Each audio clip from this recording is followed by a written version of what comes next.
Good afternoon, ladies and gentlemen. It's Porter back at you. I wanted to point out this building they built over here, and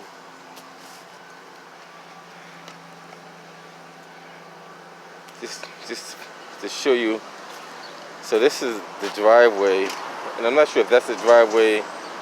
That's probably to the adjacent building, but they got a driveway going, like a ramp going up there, which is okay. Which I think is okay. Get your gas meter, all that good stuff. But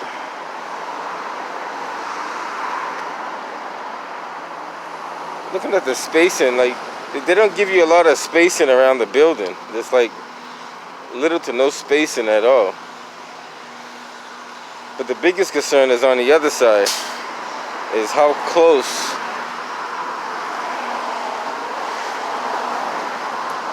is to the adjacent building.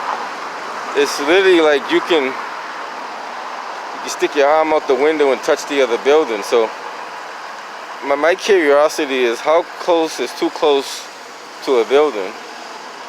Like, is that supposed to be that close to the building? You got power lines that's less than a foot from the gutter right there. So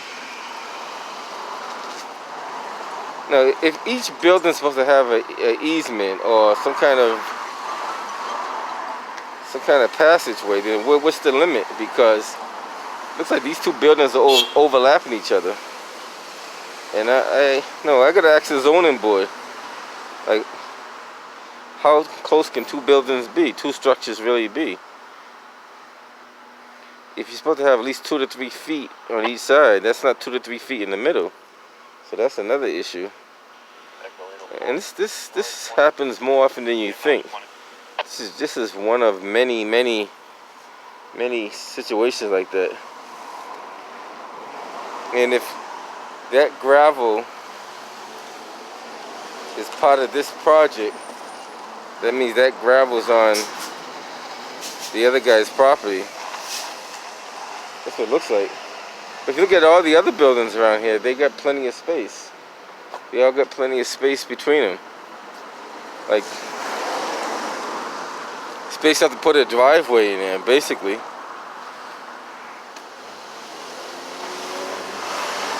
They all got some kind of space in between them.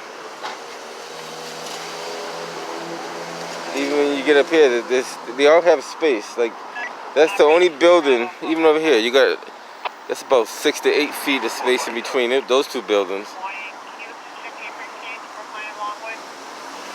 But these newly built buildings are like so close together. So close together.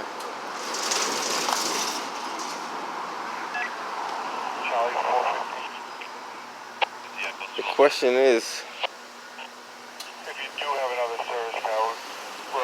how close is too close? That's less than 4 feet. That's about, if I was to look at it, estimating it, it's about maybe 3 feet. But keep in mind, the roof has an overhang. So the overhang is usually the end of the actual property line. And this building here doesn't have an overhang, so technically those buildings would be considered like overlapping each other's property.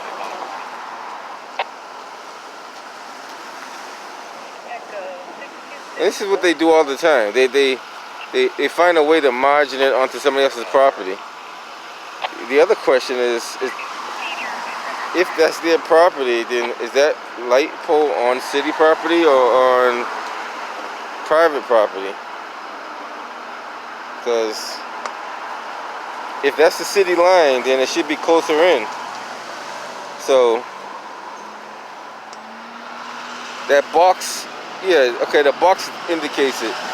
So they literally took some of city property and made it their own property. Because if that box is on city property, which I believe it is, then they moved their property line over about 8 inches. Matter of fact, they might have moved it over more because this box is further in. So that's, that's things that people don't notice. Yeah, it looks like they cut the sidewalk in because you can see where it was wider over there, and they made it narrower over here. Yeah, you can see it right here too. Yeah, you definitely can see it when you look at it this way. That's where the sidewalk originally is and should be. Wow. So technically this is private property onto city property, which is, I don't know how that works out. And this whole thing right here, or you can see where they cut the sidewalk. The more you look, the more you find. You can see where they actually cut the sidewalk. They actually chipped away on the sidewalk to make this build out further. That's what they did. Now obviously this is where they ran the gas line. They ran the gas line from here to there. And the other one is probably where they ran the electrical. Now that's where they ran the water and sewer. So this is water and sewer right here.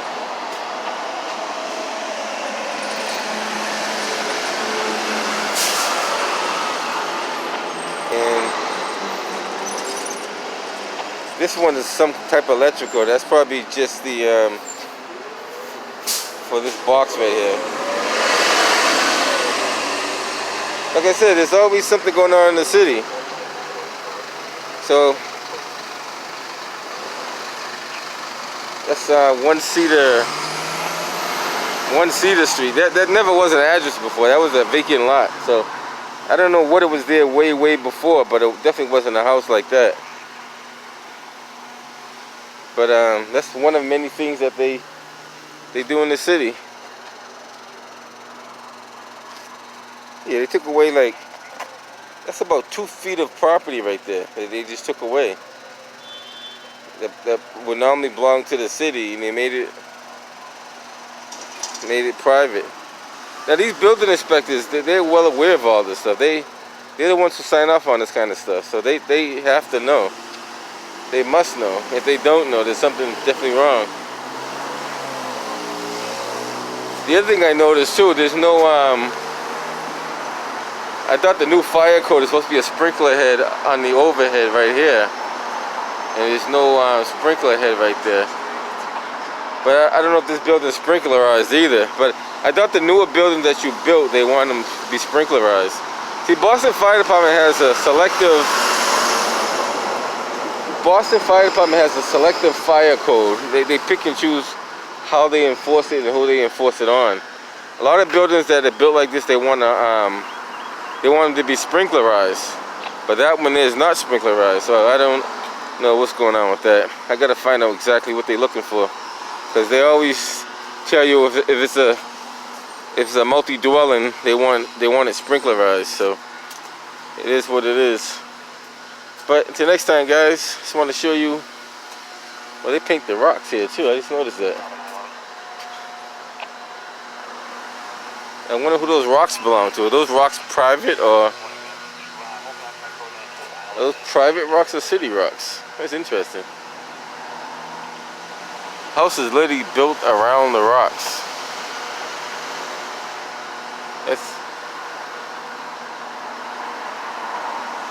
That's something different. I think they call that Roxbury pudding stone, if I'm not mistaken.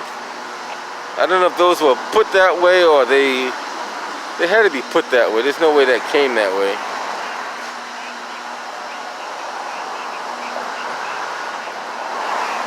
Yeah, somebody filled that void in. Interesting. Alright guys, next time, Nez Porter. Catch you on the next one.